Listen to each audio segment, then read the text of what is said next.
विधानसभा चुनाव की तैयारियों में भाजपा रणनीति। बीजेपी में जिला अध्यक्षों और जिला प्रभारियों की बैठक में प्रदेश पदाधिकारी भी मौजूद हैं। प्रदेश अध्यक्ष सीपी जोशी, चुनाव प्रभारी प्रहलाद जोशी, चुनाव सह प्रभारी नितिन पटेल, चुनाव प्रबंधन समिति संयोजक नारायण पंचारिया, चुनाव सह प्रभारी विजय राहटकर और चंद्रशेखर बैठक में मौजूद हैं।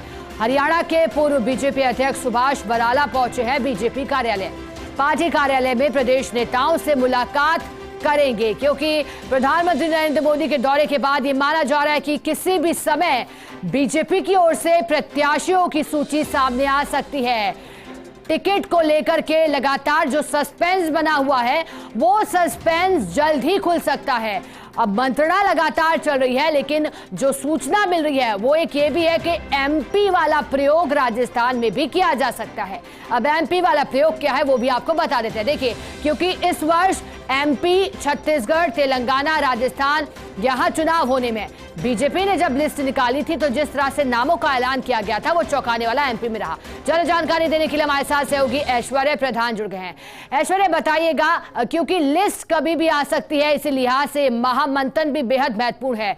क्या लगता है सबसे ज्यादा तरजीह उन नेताओं को दी जाएगी जो केंद्रीय मंत्री हैं या फिर जो सांसद रह चुके हैं, और बैठक में फिलहाल क्या मंत्रणा चलती हुई? देखिए, ये जो बैठक है ये सब पूरी तरह से संगठनात्मक बैठक है। इसमें टिकटों को लेकर या केंद्रीय मंत्रियों को टिकट देने को लेकर या सांसदों को टिकट देने को लेकर कोई चर्चा नहीं है। ये इसमें समन्वय को लेकर पूरा फोकस किया गया है। इसमें फोकस इस बात को लेकर किया गया है कि संगठन के तौर पर जिला अध्यक्ष हैं या जिला प्रभारी है, संगठन में समन्वय का विशेष तौर पर ध्यान रखें और प्रधानमंत्री मोदी, जेपी नड्डा ने जो संदेश दिए हैं उन संदेश के आधार पर संगठन को मजबूत करें। संगठन को मजबूत करने में बहुत सारी चीजें होती हैं।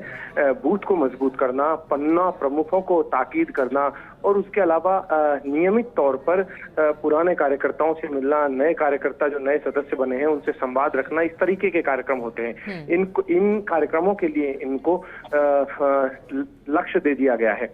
और उसके अलावा यहाँ पर इस बैठक के बाद इनको वापस में फील्ड में भेजा जाएगा और वापस में फील्ड में जाकर फिर से एक स्तर का और या कहें तो एक स्तर की रायशुमारी जैसी चीजें सामने आने वाली है कि रायशुमारी एक स्तर पर की जाएगी और उसके बाद टिकट वितरण शुरू होंगे।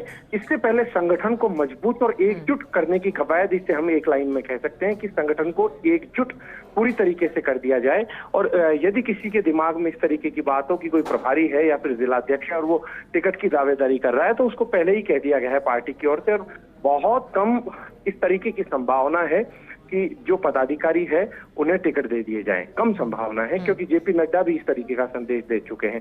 और यदि कोई टिकट मांगता है तो फिर उसे संगठन से दूर कर दिया जाएगा, यानी आप फिर टिकट मांगिए या फिर आप दावेदारी ठोकिए, तो संगठन का काम आप ऐसे में नहीं कर सकते।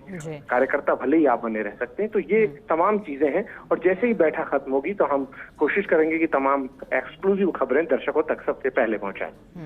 ऐश्वर्या, क्योंकि लगातार कहा जाता है कि बीजेपी संगठन आधारित पार्टी है, लेकिन क्या इस बैठक के दौरान उन इलाकों पर भी फोकस रहेगा जहां शायद संगठन थोड़ा कमजोर दिखाई दे रहा है? क्या ऐसे भी कुछ इलाके हैं, चाहे पन्ना प्रमुखों की बात करें या फिर अन्य स्तर के कार्यकर्ताओं तक की बात करें?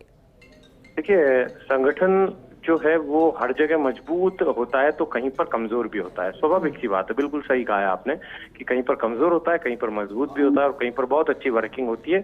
इनकी भी कैटेगरी होती है कहाँ संगठन की अच्छी स्थिति है। लेकिन शिखा, एक सबसे बड़ी समस्या ये होती है कि जब ऐसे कैंडिडेट को टिकट दे दिया जाता है कि कोई कैंडिडेट ऐसा है कि जो अचानक से आया, पैराशूट से आया, या कोई कैंडिडेट ऐसा है कि जो जिताऊ है लेकिन संगठन में एक्टिव नहीं रहा, तो ऐसे में संगठन में अविश्वास या फिर परेशानी या फिर थोड़ा सा कार्यकर्ता दूर ना हो तो उन्हें भी बांध कर रखा जाना जरूरी होता है। हालांकि क्योंकि टिकट में पार्टियां जीत देखती है कि कौन किस टिकट से जीत सकता है, तो ऐसे में संगठन के कार्यकर्ताओं को बांध कर रखा जाए और उन्हें ये कहा जाए कि सत्ता बनने पर आपकी भागीदारी होगी या आपको विभिन्न कदों पर ले जाया जाएगा। एक स्वाभाविक सी प्रक्रिया होती है, तो यही कारण है। लेकिन एक चीज है इन सबके बीच, सीपी जोशी अब कोशिश यही करेंगे कि संगठन पूरी तरह से मजबूत हो। बेहद शांत तरीके से खामोशी के साथ वो अपना काम करते हैं, क्योंकि कल सीपी जोशी की कार्यप्रणाली देखी गई।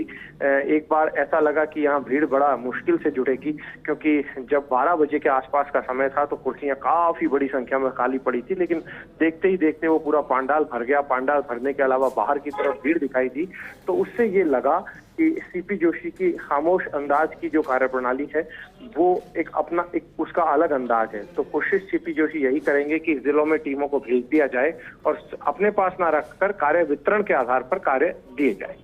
बिल्कुल ऐश्वर्य, और इसी को देखते हुए आज महामंथन लगातार किया जा रहा है। शुक्रिया ऐश्वर्य आपका साथ जुड़ने के लिए और जानकारी देने के लिए।